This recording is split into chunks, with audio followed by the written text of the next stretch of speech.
Friends, how are you? I hope कि आप सब अच्छे होंगे।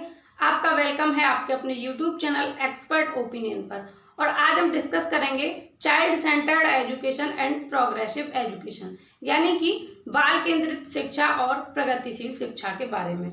ये दोनों टॉपिक आपको प्रत्येक सब्जेक्ट, अगर आप सीटेट की तैयारी कर रहे हैं तो ये आपको बाल मनोविज्ञान में ही नहीं बल्कि आपको प्रत्येक सब्जेक्ट की पेडागोजी में हेल्प करने वाला है सीटेट में। और ये आपके लिए बेहद इंपॉर्टेंट है और यहाँ से कैसे क्वेश्चन बनते हैं उनके बारे में भी हम चर्चा करेंगे। तो बात कर लेते हैं बाल केंद्रित शिक्षा यानी कि चाइल्ड सेंटर्ड एजुकेशन। एक शिक्षाविद हुए गीजूभाई बड़ेगा, इनका विशेष योगदान रहा बाल केंद्रित शिक्षा में। इन्होंने अनेक पुस्तकें लिखी, अनेक रचनाएं की, पत्र पत्रिकाएं भी लिखी और बालकों की शिक्षा से संबंधित थी। ठीक है, तो बहुत महत्वपूर्ण इनका योगदान है बाल केंद्रित शिक्षा में। आगे चलेंगे। पहला पॉइंट है, हर एक विद्यार्थी की विशेषताओं पर ध्यान दिया जाता है।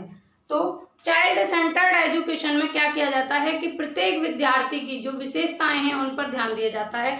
जैसे किसी बच्चे को कब किस चीज की आवश्यकता है, आप क्लास में पढ़ा रहे हैं और आपने पढ़ाते पढ़ाते ये देखा कि एक बच्चा बिल्कुल नीरस बैठा हुआ है, उदास बैठा हुआ है, तो आपको उसकी आवश्यकता, उसकी विशेषता, उसकी रुचियों के बारे में पता होना चाहिए और ये ध्यान रखना चाहिए कि आखिर उस बच्चे के साथ में ऐसा क्यों हो रहा है। ठीक है, तो बच्चे की रुचियों, उसकी योग्यताओं, उसकी विशेषताओं को ध्यान में रखकर अगर कोई शिक्षा कराई जा रही है तो वह कैसी शिक्षा कहलाएगी? Child centred. और सबसे बड़ी बात, इस शिक्षा में चाइल्ड सेंटर्ड एजुकेशन में मान लीजिए ये पूरा पाठ्यक्रम है और यहाँ पर है बच्चा, तो ये जो बच्चा है ये केंद्र बिंदु होता है चाइल्ड सेंटर्ड एजुकेशन में। यदि आपसे क्वेश्चन किया जाए कि चाइल्ड सेंटर्ड एजुकेशन में या बाल केंद्रित शिक्षा में बच्चे को कैसा स्थान मिला है, गौण स्थान मिला है या फिर प्रमुख स्थान है, तो बच्चा यहाँ पर क्या होगा? बच्चा यहाँ प्रमुख होगा, बच्चा यहाँ महत्वपूर्ण होगा और गौण स्थान किसका है? शिक्षक का यहाँ पर गौण स्थान है। ठीक है, गौण कौन होगा? शिक्षक। ठीक है, आपको इतनी सी बात ध्यान रखनी है। तो चाइल्ड सेंटर्ड एजुकेशन, बाल केंद्रित शिक्षा में हमेशा बच्चा ही प्रमुख होगा, बच्चा ही सेंटर में होगा, बच्चे को केंद्र में रखकर शिक्षा कराई जाएगी। यानी कि ये है बच्चा और इसके बाहर जो शिक्षा कराई जा रही है वो बच्चे के अकॉर्डिंग होनी चाहिए, उसकी रुचि, उसकी योग्यता, उसकी आवश्यकताओं, उसकी मनोवृत्तियों के अकॉर्डिंग अगर शिक्षा कराई जा रही है तो वह है बाल केंद्रित शिक्षा। जैसे मैं आपको बताऊं कि जो प्राचीन समय था, पहले के समय में जब गुरुकुलों में शिक्षा दी जाती थी तब चाइल्ड सेंटर्ड एजुकेशन का नाम भी नहीं था और ना ही इससे कोई मतलब था। पहले क्या था कि जो शिक्षक है यानी कि गुरु जो है वो बच्चों को अपने स्टूडेंट को, अपने शिष्यों को कुछ ज्ञान अगर दे रहे हैं तो वही थी शिक्षा। और वो ज्ञान भी कैसा था? मौखिक होता था, ओरली हुआ करता था। तब लिखने के भी साधन उपलब्ध नहीं थे, तो जो व्याख्यान के द्वारा, व्याख्यान विधि प्रचलन में थी प्राचीन समय में। ठीक है, कौन सी विधि? व्याख्यान विधि प्रचलन में थी। लेकिन अब बाल मनोविज्ञान के सिद्धांतों के आधार पर या मनोवैज्ञानिक सिद्धांतों को बेस बनाकर चाइल्ड सेंटर्ड एजुकेशन का विकास हुआ, जिससे बच्चे को केंद्र बिंदु में, केंद्र में रखकर शिक्षण कार्य कराया गया। या ये कह सकती हूं मैं आपसे कि शिक्षक को पर्दे के पीछे रखा गया, यानी कि शिक्षक एक सुगम करता रहा और बच्चा क्या रहा? मुख्य बिंदु रहा। आगे चलेंगे। नेक्स्ट पॉइंट है बाल मनोविज्ञान की जानकारी। अब एक शिक्षक हैं आप एक शिक्षक बनने जा रहे हैं तो आपको बाल मनोविज्ञान क्यों पढ़ाया जाता है? आपको बीटीसी या बीएड की ट्रेनिंग के दौरान भी एक कंपलसरी सब्जेक्ट रखा गया, चारों सेमेस्टर में आपको बाल मनोविज्ञान से रिलेटेड, बाल विकास या फिर प्राचीन भारतीय शिक्षा या फिर अनुसंधान प्रबंधन, जो भी सब्जेक्ट का नाम रखा गया, लेकिन रिलेटेड किससे था? वो बच्चे से रिलेटेड था, बालक से रिलेटेड था। क्यों? क्योंकि बाल मनोविज्ञान की आपको जानकारी करानी है। इस शिक्षण के दौरान, इस ट्रेनिंग के दौरान आपको बीटीसी बीएड के दौरान आपको वहां कुछ पढ़ाया नहीं जाता, आपको केवल ट्रेनिंग दी जाती है। क्योंकि आप जिन बच्चों को पढ़ाने जा रहे हैं उनको पढ़ाने योग्य तो आप हैं। अगर आपने बीएड बीटीसी कर लिया तो आप उनको पढ़ाने योग्य हैं। आपकी वहां पर सिर्फ ट्रेनिंग इसलिए होती है ताकि आप बच्चे की आवश्यकताओं, बच्चे की रुचियों, बच्चे की मनोवृत्तियों, बच्चे की योग्यता और बच्चे की विशेषताओं को समझ सकें। तो उस ट्रेनिंग के दौरान आपको बाल मनोविज्ञान की जानकारी इसीलिए दी जाती है। और उसके बावजूद आप जब सीटेट करेंगे, यूपी टेट करेंगे तो आपको बाल मनोविज्ञान एक कंपलसरी सब्जेक्ट रखा जाता है। क्यों? क्योंकि आपको इसकी पर्याप्त जानकारी हो सके। आप एक शिक्षक बनने जा रहे हैं, हम एक शिक्षक हैं, तो हमारा सबसे पहला कर्तव्य बनता है कि हम जिस बच्चे को पढ़ा रहे हैं उसकी रुचि, उसकी योग्यता, उसमें वो डिस्टर्ब क्यों है, क्या कारण है, क्या वजह है उसके डिस्टर्ब होने की, या फिर वो समायोजन में अगर नहीं है, समायोजन नहीं कर पा रहा है तो उसके पीछे क्या रीजन है। इन सब चीजों को जानने के लिए बाल मनोविज्ञान की पर्याप्त जानकारी का होना एक शिक्षक के लिए बेहद जरूरी है। और चाइल्ड सेंटर्ड एजुकेशन तभी संभव हो सकती है जबकि आपको बाल मनोविज्ञान की जानकारी होगी। आई होप कि आपको ये पॉइंट समझ आया होगा। नेक्स्ट पॉइंट पर चलते हैं। नेक्स्ट पॉइंट है बालकों को समझना। वही बात आ जाती है बालकों को समझना। मैंने जो आपको अभी एग्जांपल दिया, जैसे क्लास के अंदर आप पढ़ा रहे हैं, सभी बच्चे बहुत इंटरेस्ट ले रहे हैं, बहुत रुचि के साथ में पढ़ रहे हैं, तो अचानक से आपने देखा कि एक बच्चा चुपचाप बैठा है, पता नहीं उसको क्या है, शांत रूप में बैठा हुआ है, ना वो बिल्कुल इंटरेस्टेड है। तो आप एक शिक्षक के तौर पर अगर हैं तो आपका सबसे पहला ये कर्तव्य बनता है कि आप बच्चे को समझें। उसको आप ये नहीं कि वो चुप बैठा है, खड़े हो जाओ, तुम क्यों चुप बैठे हो, क्यों इंटरेस्ट नहीं ले रहे हो, आपको ऐसे नहीं करना है। आपको ये समझना है कि आखिर उसकी चुप्पी के पीछे कारण क्या है, आखिर वो शांत बैठा है या फिर मायूस बैठा है, वो उदास है या फिर मेंटली डिस्टर्ब है, तो उसके पीछे रीजन क्या है। आपको पीछे का रीजन जानना है, बच्चे की एक्टिविटी के पीछे आखिर रीजन है क्या, तो आपको बच्चे को समझना है। चाइल्ड सेंटर्ड एजुकेशन में इस बात को शामिल किया जाता है। नेक्स्ट पॉइंट है शिक्षण विधियां। आपको शिक्षण विधियों का भी बेहद ध्यान से प्रयोग करना है अगर आप शिक्षक बनने जा रहे हैं। और आप चाइल्ड सेंटर्ड एजुकेशन तभी संभव करा सकते हैं क्लास के अंदर जब आपको शिक्षण विधियों का ज्ञान होगा पर्याप्त रूप से।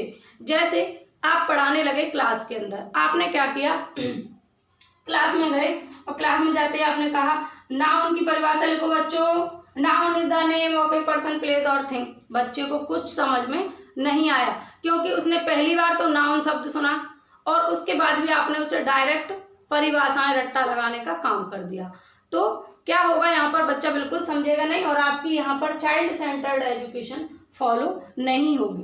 तो आपको क्या करना है, विभिन्न जो विधियां हैं, प्रविधियां हैं शिक्षण कार्य कराने की, जब तक आपको उनका ज्ञान नहीं होगा तब तक आप चाइल्ड सेंटर्ड एजुकेशन नहीं करा सकते। तो आपको इन विधियों के बारे में भी जानकारी, इनके बारे में ज्ञान होना बेहद जरूरी है।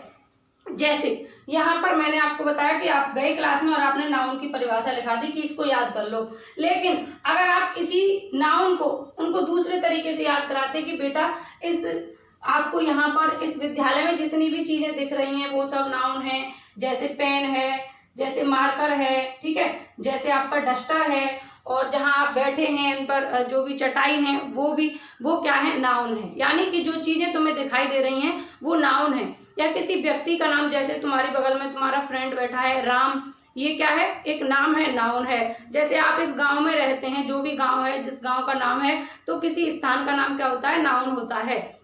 यानी कि आप बहुत सारे पहले बच्चों को क्या देंगे, एग्जाम्पल देंगे, उदाहरण देंगे, और फिर बाद में जाकर के बाद में लास्ट में जब बच्चे को समझ आ जाए कि आखिर नाउन होता क्या है, उसके बाद में आप बच्चे को डेफिनेशन कराएंगे। यानी कि ये कौन सा सिद्धांत हो गया, आगमन से निगमन की ओर, आगमन से निगमन की ओर, ठीक है, निगमन, ठीक। यानी कि पहले आपने उदाहरण बताए और उसके बाद में क्या बताया, नियम। और आपको ये ध्यान रखना है, आ से आप उदाहरण लगा सकते हैं और नी से नियम, तो आप भूलेंगे नहीं कि नियम बाद में आएगा तो आगमन से निगमन होगी, नियम बाद में आएगा, और अगर नियम पहले आएगा तो निगमन से आगमन की ओर। नेक्स्ट पॉइंट, मूल्यांकन और परीक्षण। मूल्यांकन और परीक्षण का विशेष रूप से ध्यान रखना है। जैसे आपने कुछ पढ़ाया, मैं आपको कुछ पढ़ा रही हूँ, आप कुछ पढ़ रहे हैं, तो आपको भी आवश्यकता है कि आपका मूल्यांकन हो और मुझे भी ये आवश्यकता होगी कि मैंने जो पढ़ाया है वो आपके समझ में आया या नहीं। तो विभिन्न प्रकार के परीक्षण करते हैं, क्या करते हैं, विभिन्न प्रकार के परीक्षणों को करते हैं मूल्यांकन करने के लिए। तो ये जानने के लिए कि बच्चे ने कितना सीखा, क्या सीखा, इस सब को जानने के लिए मूल्यांकन और परीक्षण की भी महत्वपूर्ण भूमिका होती है चाइल्ड सेंटर्ड एजुकेशन को पूरा करने में। नेक्स्ट पॉइंट है पाठ्यक्रम। अब पाठ्यक्रम यानी कि सिलेबस जब निर्माण कर रहे हैं आप, आप एक शिक्षक के तौर पर अगर आप सिलेबस का निर्माण कर रहे हैं तो बच्चे की रुचियों योग्यताओं को ध्यान में रखकर और बच्चे के लेवल को ध्यान में रखकर, अगर आप 3rd क्लास का सिलेबस रेडी कर रहे हैं तो आपको बच्चे का लेवल ध्यान में रखना है कि ये बच्चा 3rd क्लास का है, तो इसके लेवल के अकॉर्डिंगली आप पाठ्यक्रम का निर्माण करें। और सबसे बड़ी बात है, बाल मनोविज्ञान के सिद्धांतों को ध्यान में रख करके पाठ्यक्रम का निर्माण करें। जैसे बहुत सारी पिक्चर्स को इंक्लूड कर सकते हैं और बहुत सारे एग्जाम्पल्स को इंक्लूड कर सकते हैं, जिससे बच्चे को बेहतर तरीके से समझ में आए और वो खुद करके सीख सके। नेक्स्ट पॉइंट है व्यवस्थापन एवं अनुशासन। तो व्यवस्थापन एवं अनुशासन यानी कि आपको क्लास के अंदर अनुशासन बनाना है, व्यवस्थित रखना है क्लास को। तो उसके लिए आपको क्या करना होगा कि बच्चों को ही एक्टिविटीज करानी होंगी और बच्चों को मतलब कि कुछ ऐसे कार्य देने होंगे जिससे उनमें अनुशासन खुद ही उत्पन्न हो जाए, खुद ही पैदा हो जाए। जैसे कोई बच्चा बहुत ज्यादा शरारती है तो आप उसको जिम्मेदारियां देकर इस बच्चे को अनुशासन में रख सकते हैं और क्लास को व्यवस्थित कर सकते हैं। लेकिन कठोर दंड का यहाँ पर पालन करना बिल्कुल गलत होगा चाइल्ड सेंटर्ड एजुकेशन के अंतर्गत। आप बहुत सारे तरीके अपना सकते हैं, जैसे बच्चे को जिम्मेदारी देकर उसको कार्यों में बिजी रख के एक्टिविटीज कराकर, इस तरीके से आप अनुशासन और व्यवस्था कर सकते हैं। प्रयोग एवं अनुसंधान, जब आप देखेंगे कि जब चाइल्ड सेंटर्ड एजुकेशन यानी कि जो अब एजुकेशन चल रही है उस एजुकेशन में बहुत सारी नई नई जानकारियां होती रहती हैं, नए नए तथ्य आते रहते हैं। तो सबसे पहले आप एक शिक्षक के तौर पर हैं तो आपको उनको प्रयोग करने की आवश्यकता है, यानी कि आप पहले उनको प्रैक्टिकल करके देखें उनका और उसके बाद उनको क्लास में फॉलो करें। नेक्स्ट पॉइंट है निदान एवं निराकरण या फिर उपचार। तो क्लास की विभिन्न प्रकार की समस्याएं होती हैं, आपकी क्लास के अंदर अनेक समस्याएं उत्पन्न हो जाती हैं क्योंकि व्यक्तिगत विभिन्नताओं वाली आपकी क्लास होगी जहां पर अनेक प्रकार के बच्चे होंगे, अलग अलग विभिन्नताओं वाले बच्चे होंगे। तो आपको उन सभी की समस्याओं का निदान करेंगे पहले आप और फिर उनका निराकरण आपको करना होगा। चाइल्ड सेंटर्ड एजुकेशन में इन सब बातों को रखा गया है। इधर चलेंगे प्रोग्रेसिव एजुकेशन। तो प्रगतिशील शिक्षा में सबसे महत्वपूर्ण योगदान रहा जॉन डेवी का। ये एक अमेरिकन मनोवैज्ञानिक जॉन डेवी, इनका प्रोग्रेसिव एजुकेशन में महत्वपूर्ण योगदान रहा। अब फ्रेंड्स आगे चलेंगे, पॉइंट्स है फर्स्ट अंतर्निहित शक्तियों का विकास। प्रगतिशील शिक्षा के अंतर्गत सबसे पहले बच्चे के जो अंदर निहित शक्तियां हैं उनका विकास करना बताया गया है, यानी कि बच्चे के अंदर पहले से ही सारी जो क्रियाएं हैं वो विद्यमान रहती हैं, सारी शक्तियां विद्यमान रहती हैं। बस आपका एक शिक्षक के तौर पर क्या कर्तव्य बनेगा कि उन अंतर्निहित शक्तियों को, जो बच्चे के अंदर छुपी हुई शक्तियां हैं, उनका विकास करना, उनको बाहर निकालना। देखिए, यदि आप एक स्टूडेंट हैं या आप एक टीचर बनने जा रहे हैं, अगर आप पहले स्टूडेंट हैं अभी, तो स्टूडेंट लाइफ में आपके अंदर सारी शक्तियां विद्यमान हैं। आप किसी से भी, कभी भी आप ये ना सोचें कि आप किसी से कम हैं। आप किसी भी लेवल में, किसी भी चीज में किसी से कम नहीं है, क्योंकि ईश्वर ने सबको समान बनाया है। आपके अंदर भी बहुत सारी शक्तियां विद्यमान हैं, लेकिन जरूरत है तो ऐसे शिक्षक की या फिर ऐसे एनवायरनमेंट की, ऐसे वातावरण की जो आपकी उन शक्तियों को बाहर निकालने का काम करे। तो एक शिक्षक का प्रोग्रेसिव एजुकेशन में एक शिक्षक का सबसे पहला कर्तव्य होगा कि बच्चे की अंतर्निहित शक्तियों का विकास करना। नेक्स्ट पॉइंट है शिक्षा बालक के लिए, बालक शिक्षा के लिए नहीं। तो शिक्षा जो है बच्चे के लिए है, बाकी बच्चा शिक्षा के लिए नहीं है। ऐसा ना करें आप कि बच्चे को पढ़ाई में इंटरेस्ट नहीं है और किसी और मतलब कि एरिया में इंटरेस्ट है, जैसे मान लीजिए खेल में इंटरेस्ट है, खेल के फील्ड में इंटरेस्ट है, या किसी बच्चे को कोई क्रिकेट खेलना चाहता है, कोई कुश्ती लड़ना चाहता है, या कोई बच्चा जो है बैडमिंटन खेलना चाहता है, या कोई सिंगर बनना चाहता है, कोई डांसर बनना चाहता है, तो आपको उस बच्चे की रुचि को ध्यान में रखकर, क्योंकि प्रगतिशील शिक्षा का मतलब यही है कि बच्चे में जिस एरिया में, जिस फील्ड में वो आगे बढ़ना चाहता है, उसको आगे बढ़ने के अवसर दिए जाएं। तो बालक के लिए शिक्षा है और बालक शिक्षा के लिए नहीं है। ऐसा ना करें कि आप उसको दबाएं कि नहीं तुम्हें बस पढ़ना है। तो बच्चे की रुचियों का विशेष ध्यान रखा जाएगा। नेक्स्ट पॉइंट है जनतंत्रीय मूल्यों का विकास। जनतंत्रीय मूल्यों का विकास यानी कि बच्चों में सहयोग की भावना, एक दूसरे को सहयोग करना, एक दूसरे से सहयोग के साथ में रहने की भावना का आपको विकास करना है। नेक्स्ट पॉइंट है स्वयं करके सीखना या व्यावहारिकता। स्वयं करके सीखना यानी कि ऐसे वातावरण का आपको निर्माण करना है प्रगतिशील शिक्षा के अंतर्गत, जिसमें बच्चा स्वयं करके सीखे, खुद की एक्टिविटियों से सीखे, उसे व्यावहारिक ज्ञान दिया जाए, उसके परिवेश से जोड़कर, जैसे उसके आसपास जो वस्तुएं हैं उनको जोड़कर ही उसको ज्ञान दिया जाए, उसे उसके परिवेश के अकॉर्डिंग ही करके सीखने के अवसर दिए जाएं। और ये सबसे बेहतर तरीका है। खुद से करके अगर बच्चा सीखेगा तो उसके ज्ञान में स्थिरता आएगी और ज्ञान में वृद्धि भी होगी। नेक्स्ट पॉइंट है शिक्षक समाज सेवक महत्वपूर्ण स्थान।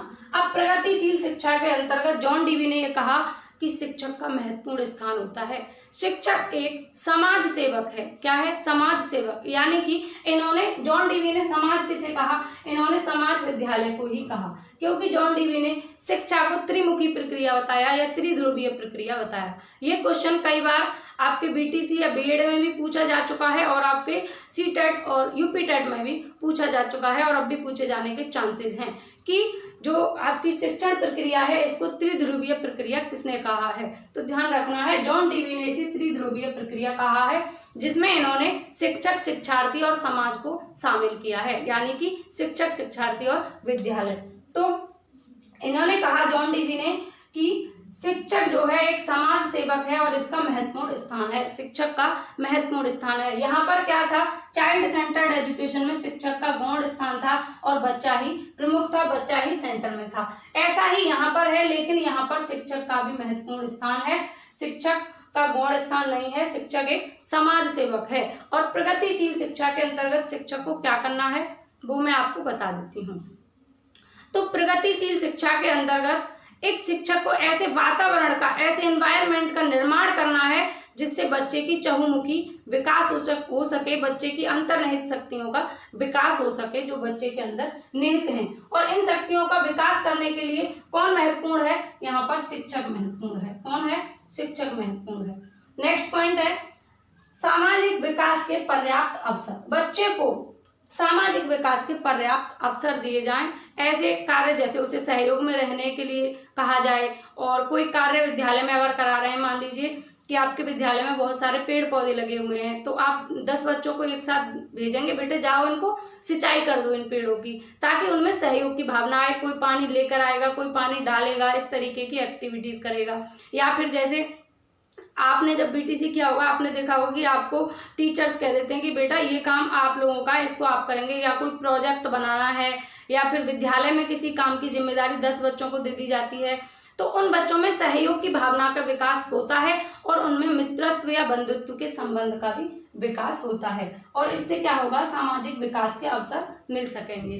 नेक्स्ट पॉइंट है व्यक्ति और समाज के हित में कोई मौलिक अंतर नहीं, समाज समान अधिकार। तो व्यक्ति के और समाज के जो मौलिक अंतर हैं वो बिल्कुल भी अलग नहीं है, समान है, और समान अवसर की बात की जाती है प्रगतिशील शिक्षा में। यानी कि जो है व्यक्ति को और समाज को समान अवसर दिए जाएं। कोई व्यक्ति है उसको आगे बढ़ने के, उसकी प्रवृत्तियों के अकॉर्डिंग, उसकी रुचियों के अकॉर्डिंग, उसकी मनोवृत्तियों के अकॉर्डिंग, है ना, उसको समान अधिकार दिए जाएं, उसे कहीं पर भी रोका न जाए। क्योंकि मान लीजिए एक अच्छा नागरिक अगर बनकर तैयार होता है तो क्या एक अच्छे समाज का निर्माण नहीं होगा?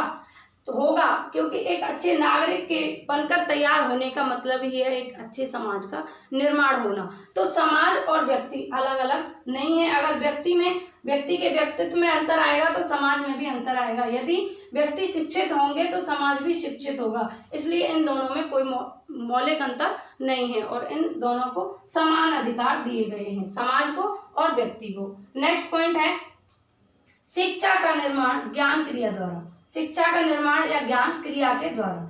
तो बच्चे को क्या करना है? एक्टिविटीज कराकर ज्ञान का निर्माण कराना है प्रगतिशील शिक्षा के अंतर्गत। ठीक है, एक्टिविटीज करके। जैसे आपने सिटी में देखा होगा कि छोटे बच्चे जो होते हैं वो ये नहीं जानते कि नीम का पौधा कैसा होता है, तो बच्चे को एक नीम का पौधा आप बनवाएंगे और नीम की जो पत्तियां हैं उनको आप लाकर बच्चे को दिखाएंगे और उनसे कहेंगे कि बेटा अपनी कॉपियों में इन पत्तियों को चिपकाओ। तो बच्चा खुद से एक्टिविटी करेगा। पहले आप उसे दिखाएंगे, फिर वो पत्ती को उठाएगा, नीम की पत्ती को, फिर वो अपनी नोटबुक है उस पर चिपकाएगा, लगाएगा, पेस्ट करेगा। तो बच्चा जब 2-3 बार उस चीज को देखेगा, उससे अवगत होगा, तो उसे कंप्लीट ज्ञान हो जाएगा कि ये नीम की पत्तियां ऐसी होती हैं और नीम का पेड़ ऐसा होता है। ठीक है, उसे कंप्लीट ज्ञान हो जाएगा कि नीम का पेड़ ऐसा होता है और पत्तियां ऐसी होती हैं। तो किस तरीके से हुआ, उसे क्रियाएं करवाई गई, उसे एक्टिविटी करवाई गई। एक एग्जांपल और मैं देती हूँ। जैसे आप देखते हैं कि साइंस में बहुत सारे प्रैक्टिकल करवाए जाते हैं, बायोलॉजी में बहुत सारे क्रियाएं करके आपको ज्ञान दिया जाता है। वो किस लिए दिया जाता है, ताकि आपके ज्ञान का निर्माण हो सके। तो ये प्रगतिशील शिक्षा के अंतर्गत रखा जाता है। और एक बहुत इंपॉर्टेंट बात, प्रगतिशील शिक्षा के अंतर्गत उन सब चीजों को भी शामिल किया जाता है जो बच्चे के फ्यूचर का निर्माण करते हैं, यानी कि आने वाले समय में बच्चा अपना जीवन यापन कर सके, इस तरीके की शिक्षा को भी इंक्लूड किया जाता है। यानी कि शिक्षा के किताबी शिक्षा के साथ साथ उसे व्यावहारिक ज्ञान भी दिया जाता है। नेक्स्ट पॉइंट है, ऐसा वातावरण जिससे बालक सहयोग में रहे। ऐसे वातावरण का निर्माण करना है जिससे बच्चा सहयोग में रह सके, एक दूसरे के साथ सहयोग की भावना का उसमें विकास हो सके, एक साथ रहकर कार्य कर सके। ऐसा ना हो कि आपस में ही झगड़ रहे हैं बच्चे, तो ऐसा नहीं करना। ऐसे वातावरण का आपको निर्माण करना है जिससे बच्चे सहयोग में रहकर कार्य करें। हालांकि कई बार ऐसा हो जाता है कि अगर आप ज्यादा ऐसा वातावरण देते हैं कि बच्चे एक साथ एक दूसरे के साथ सहयोग में रहकर कार्य करें, तो वहां पर लड़ाई झगड़े भी बच्चों में हो जाते हैं। लेकिन उनको दूर करने के आपके पास बहुत सारे तरीके होते हैं, उनको समझाकर, और उनको रोकना टोकना बिल्कुल नहीं है। नेक्स्ट पॉइंट है, क्रियाएं करते समय आपको रोक टोक नहीं करनी है, रोक टोक उचित नहीं है। रोक टोक ना करके आप दूसरे तरीकों से उनको प्रोत्साहित करके और उनमें इस तरीके का विकास करके कि बेटे आपको झगड़ना नहीं है, आप लोग सभी एक जैसे हैं और एक अच्छे नागरिक आपको बनना है, और इस समाज में आपको, फिर वही बात मैं कहूंगी, वसुधैव कुटुंबकम का विकास करना है बच्चों में, कि ये समस्त जो हमारा राष्ट्र है वो हमारा परिवार है, पूरा विद्यालय हमारा परिवार है, सभी शिक्षक हमारे परिवार के हिस्सा हैं, सभी विद्यार्थी हमारे परिवार के हिस्सा हैं। तो बहुत सारे तरीके हैं, आप उनमें इस तरीके के सहयोग के साथ साथ में झगड़ों को भी दूर कर सकते हैं। नेक्स्ट पॉइंट, क्रियाएं करते समय रोक टोक नहीं। जब वो क्रियाएं कर रहे हैं तो रोकना टोकना नहीं है। इसके लिए एक क्वेश्चन बार बार पूछा जाता है सीटेट में, इससे रिलेटेड मैं आपको बता देती हूँ। जैसे कोई बच्चा क्लास में बोल रहा है, आपने कहा बेटा 2 का पहाड़ा सुनाओ, छोटा बच्चा है, उससे आपने कहा 2 की टेबल सुनाइए। तो जब वह 2 की टेबल आपको सुनाने लगता है तो बीच में उससे एक मिस्टेक हो जाती है। तो जब बच्चा अपने विचार आपके सामने व्यक्त कर रहा है तो आपको बीच में उसे रोकना नहीं है, उसे बोलते रहने देना है। जब उसकी बात कंप्लीट खत्म हो जाए, जब वो पूरा पहाड़ा सुना दे आपको, तब आपको लास्ट में उसे बताना है कि बेटा आपने यहाँ पर मिस्टेक की थी, आप इसको सुधार करें, ठीक है। और ऐसे अवसर आपको उपलब्ध कराने हैं जिससे वो उसमें सुधार कर सके अपनी गलती में। तो बीच में आपको रोक टोक नहीं करना है। ये क्वेश्चन पूछा जा चुका है कि बच्चा अगर अपने विचार व्यक्त कर रहा है तो आप क्या, और बीच में उसने गलती कर दी तो आप क्या करेंगे।